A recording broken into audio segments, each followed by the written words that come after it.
में रामचरितमानस ने ये पवित्र पंक्तियां लिखी हैं। ऐसे नेमिष की धरा को कोटि कोटि नमन करते हुए आप सभी मतदाता बहनों और भाइयों का मैं हृदय से स्वागत करता हूं, अभिनंदन करता हूं। मंच पर उपस्थित भारतीय जनता पार्टी के क्षेत्रीय अध्यक्ष श्री कमलेश मिश्र जी, जिलाध्यक्ष श्री राजेश शुक्ला जी, भारतीय जनता पार्टी के लोकसभा मिश्रित क्षेत्र से प्रत्याशी श्री अशोक रावत जी, हमारे लोकप्रिय विधायकगण श्री रामकृष्ण भार्गव जी, आशीष सिंह आसू जी, श्रीमती अलका रघुवंशी जी, श्री पवन सिंह चौहान जी, जिला पंचायत अध्यक्ष श्रीमती सरदार सागर जी, प्रवासी विधायक श्री श्यामधनी राही जी, आज के इस कार्यक्रम में उपस्थित पूज्य संत स्वामी विद्या चैतन्य जी, स्वामी देवेंद्रानंद सरस्वती जी, महंत नारायण दास जी, महंत संतोष दास जी, अन्य सभी पूज्य संतजन, भारतीय जनता पार्टी के सभी पदाधिकारीगण और भारी संख्या में उपस्थित मिश्रित लोकसभा क्षेत्र से जुड़े हुए सभी बहनों और भाइयों, आज मुझे एक बार फिर से भारत की सनातन आस्था का प्रतीक, भारत के वैदिक ज्ञान की परंपरा को धरोहर के रूप में हम सबको प्रदान करने वाली पावन धरा मां ललिता के इस पावन भूमि पर, जिसे महर्षि दधीचि ने अपनी हड्डियां दान करके दैवीय शक्तियों की विजय के संकल्प की भूमि में के रूप में आगे बढ़ाया था, ऐसी पावन धरा नैमिषारण्य को मैं नमन करते हुए आप सबका हृदय से अभिनंदन करता हूं। बहनों और भाइयों, ये नैमिष का ही महत्व है कि आज दुनिया जनपद सीतापुर और उत्तर प्रदेश की तरफ देख रही है। जब भी कोई रामद्रोही राम के अस्तित्व को नकारने का प्रयास करता है तो नैमिष सामने आ खड़ा होता अपने प्रमाणों के साथ कि मेरे पास शास्त्रीय प्रमाण है, मैं तुम्हें प्रमाण देता हूं। तुम्हारी दूषित बुद्धि राम के अस्तित्व को, कृष्ण के अस्तित्व को नकारेगी, लेकिन मेरे प्रमाण अकाट्य हैं, इसको कोई नकार नहीं सकता है। यह साहस केवल नैमिषारण्य की धरती कह सकती है। बहनों और भाइयों, एक फैशन सा बन गया है भारत की सनातन संस्कृति को गाली देने की, भारत की ईश्वरीय सत्ता को चुनौती देने की, प्रभु राम और प्रभु कृष्ण के अस्तित्व को चुनौती देने की। और इसके बारे में तो मैं केवल यही कहूंगा कि विनाश काले विपरीत बुद्धि, जब किसी की बुद्धि विपरीत होती है तो प्रभु सत्ता को चुनौती देता है, सनातन धर्म को गाली देता है और आपकी आस्था के साथ खिलवाड़ करता है। इन्हें नहीं मालूम ये हिंदुस्तान है, यहां की ऋषि परंपरा केवल यज्ञ हवन तक ही अपने आप को सीमित नहीं करती थी, केवल अपना व्यक्तिगत आध्यात्मिक साधना तक ही सीमित नहीं रहती थी। शांति काल है तो शास्त्र का चिंतन करता रहा है, और विपत्ति काल रहा है तो शस्त्र का संधान भी करता रहा है। शस्त्र और शास्त्र की भूमिका बेहतरीन समन्वय है हमारा नैमिषारण्य, जहां के ऋषियों की अस्थियों ने भी देवताओं के लिए शस्त्र का संधान बना करने का काम किया था। तो बहनों और भाइयों, ये सनातन विरोधी, ये प्रभु राम और प्रभु श्री कृष्ण की सत्ता को चुनौती देने वाले कहां ठहर पाएंगे? आज अपनी हार को सुनिश्चित देख करके ये फिर से राम के अस्तित्व को चुनौती देने लग गए हैं। क्या आप इसको स्वीकार करेंगे? क्या प्रभु राम के अस्तित्व को चुनौती देने वालों को स्वीकार करेगा क्या भारत? और बहनों और भाइयों, मैं इसीलिए आज आपके पास आया हूं आपसे कहने के लिए, नैमिषारण्य के विकास के लिए भारतीय जनता पार्टी की डबल इंजन सरकार ने विकास के जो कार्य प्रारंभ किए हैं, आज आप देख रहे होंगे जैसे एक नई अयोध्या नजर आ रही है, ऐसे ही एक नया नैमिषारण्य हम सबको दिखाई देने लग गया है। और अभी तो ये शुरुआत भर भी है। अभी तो हम यहां की वायु सेवा प्रारंभ करने जा रहे हैं, हेलीकॉप्टर की सेवा यहां प्रारंभ करने जा रहे हैं, यहां 4 लेन की कनेक्टिविटी देने जा रहे हैं, यहां पर इलेक्ट्रिक बस सेवा प्रारंभ होने जा रही है, यहां पे तमाम यात्री विश्रामालय बनने वाले हैं। जैसे अयोध्या में भव्य राम मंदिर के निर्माण के साथ साथ आज वहां सड़कों के चौड़ीकरण का कार्य हुआ है, काशी में काशी विश्वनाथ धाम बना है, मां विंध्यवासिनी धाम का निर्माण इतनी भव्यता के साथ हुआ है, ऐसे ही मां ललिता के धाम को भी पुनरुद्धार और उसके सुंदरीकरण के बड़े कार्यक्रम को लेकर के सरकार कार्य कर रही है। जिस दिन ये कार्य मूर्त रूप से जमीनी धरातल पर उतर आएगा, बहनों और भाइयों, यहां के हजारों नौजवानों को, यहां के व्यापारियों को, हजारों नौजवान और व्यापारियों को यहां पर एक नया रोजगार का सृजन होगा। अपने आप में लाखों लोगों को अपने आप में यहां आमंत्रित करने का माध्यम नैमिषारण्य बन जाएगा। और बहनों और भाइयों, यह कार्य केवल वही कर सकता है जो प्रभु की सत्ता पर विश्वास करता हो, राम का भक्त हो, कृष्ण का भक्त हो, भारत भक्त हो, राष्ट्र भक्त हो, वही ये काम करेगा। ये काम वो नहीं कर सकते जो प्रभु सत्ता को चुनौती देते हो, राम को नकारते हो, कृष्ण को नकारते हो, राष्ट्र नायकों का अपमान करते हो, साधु संतों के प्रति अपमानजनक टिप्पणी करते हो,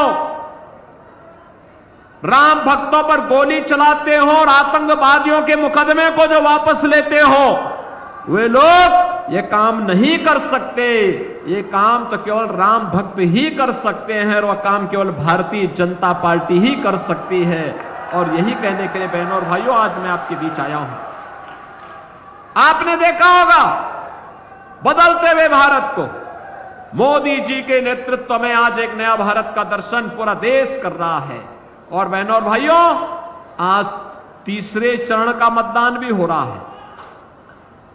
2 चरण में पहले संपन्न हो चुके हैं। 2 चरण में 191 सीटों पर चुनाव हुआ, तीसरे चरण में 94 सीटों पर फिर से चुनाव हो रहे हैं। यानी आज के बाद आधा चुनाव संपन्न हो चुका होगा। आधा चुनाव संपन्न होने का मतलब जो दुनिया देश की आवाज है, फिर एक बार 400 पार, फिर एक बार, फिर एक बार, ये जो 400 पार का जो लक्ष्य है बहनों और भाइयों, यह नजदीक आ चुका है। और इसके लिए आप सबको लगना पड़ेगा, एक एक सीट का हिसाब रखना पड़ेगा, और तब फिर एक बार मोदी सरकार भी आएगी और अब की बार 400 पार का लक्ष्य भी पूरा होगा। हमारी पीढ़ी बहनों और भाइयों सौभाग्यशाली है। हमारी पीढ़ी सौभाग्यशाली है, हमने बदलते हुए भारत को देखा है। आप कह सकते हैं, वर्तमान पीढ़ी कह सकती है, वर्तमान नौजवान कह सकता है, वर्तमान नागरिक कह सकता है, हमारे ऋषि मुनियों को, संतों को, साधु संतों को, जिन्हें इस लोक में अपने भक्तों को और परलोक में अपनी गुरु परंपरा को जवाब देना होगा, वे कह सकते हैं कि हमने वह काल देखा है जब प्रभु राम अयोध्या में विराजमान हुए हैं, जिसके लिए पीढ़ियां खप गई, लेकिन हमने अयोध्या में वह दिन देखे हैं। बहनों और भाइयों,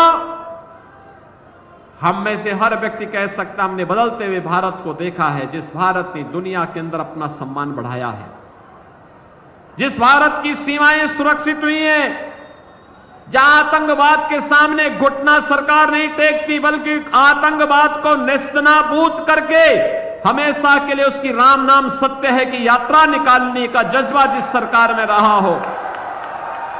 हमने उस सरकार को देखा है जिसने भारत विरोधी वे सभी प्रावधान समाप्त किए, चाहे वह धारा 370 का मामला हो, चाहे वह इस देश के अंदर आतंकवाद और नक्सलवाद की जड़ जहां भी खड़ी रही, उस बेल को नष्ट करने के लिए भारतीय जनता पार्टी के नेतृत्व की मोदी जी की सरकार ने वे सारे उपाय आने वाली पीढ़ी के भविष्य के लिए कर दिए हैं। हमने उस भारत को देखा है जिसमें हाईवे वर्ल्ड क्लास के बन रहे हैं, जिसमें एक्सप्रेसवे बन रहे हैं, जिसमें रेलवे और मेट्रो का बेहतरीन कार्य हो रहा है, जिसमें 1 डिस्ट्रिक्ट 1 मेडिकल कॉलेज का निर्माण हो रहा है, जहां IIT, IIM, AIIMS, IIIT, NIT, world class university, 1 district 1 medical college, हर घर नल की योजना लागू हो रही है। और हमने उस भारत को देखा है जिस भारत में 80 करोड़ लोग राशन की सुविधा का फ्री में लाभ प्राप्त करते हैं। बहनों और भाइयों, यही भारत था 14 के पहले गरीब भूख से मरता था, किसान आत्महत्या करता था, नौजवान पलायन करता था, बेटी और व्यापारी सुरक्षित नहीं थी। 2014 के बाद मोदी जी के नेतृत्व में कितना परिवर्तन हुआ है। 80 करोड़ लोग फ्री में राशन की सुविधा का लाभ प्राप्त कर रहे हैं।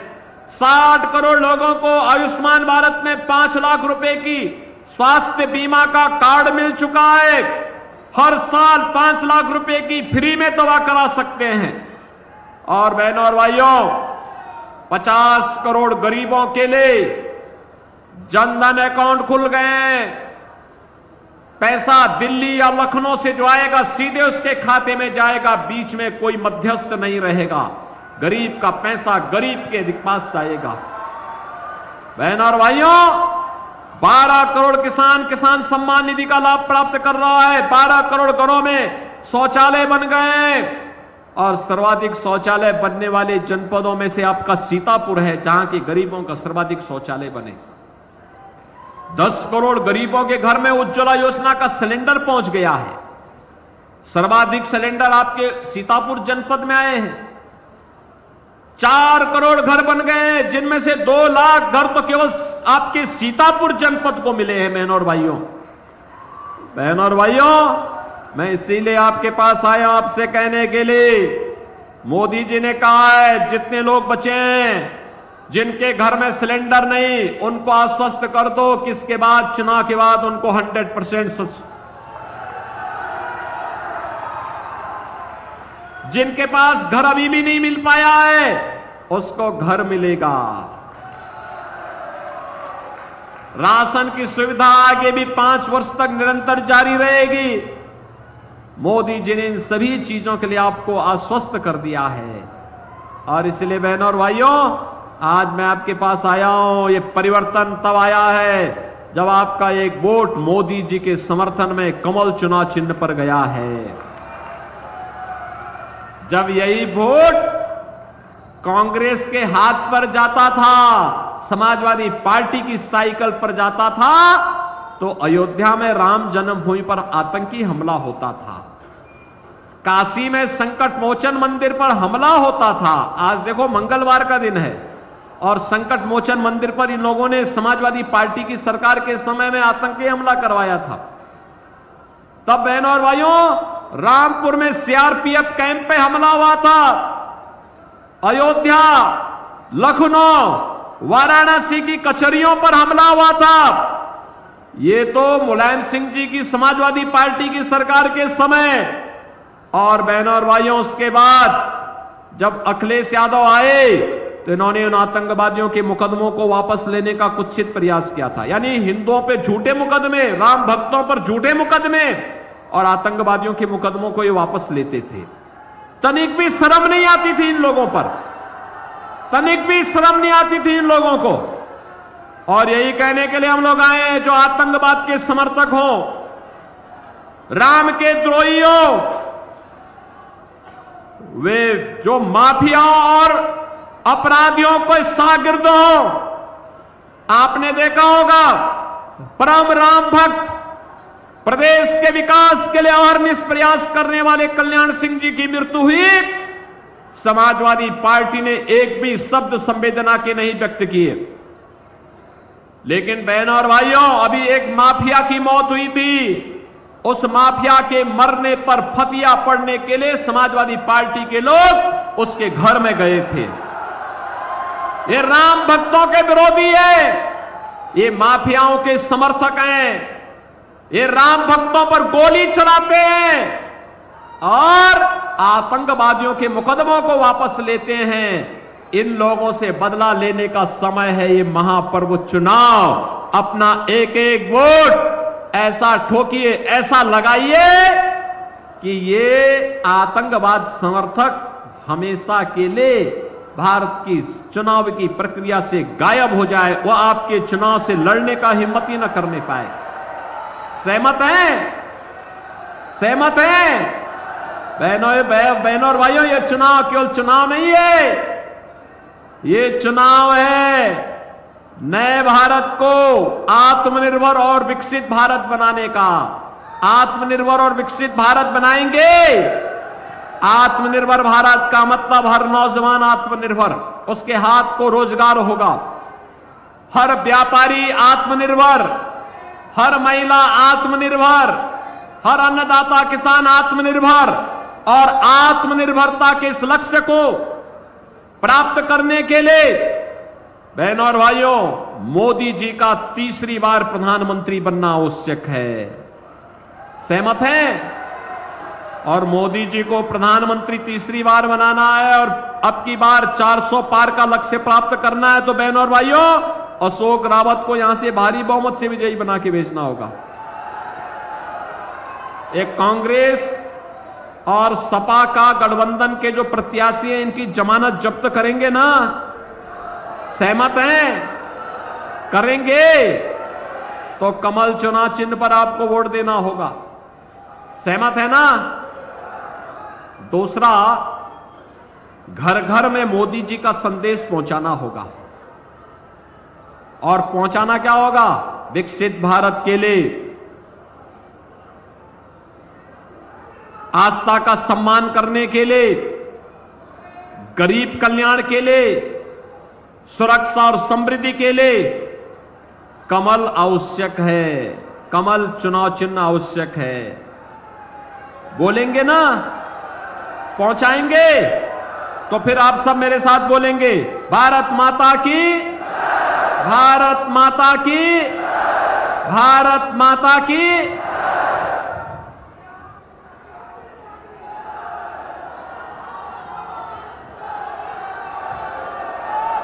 भारत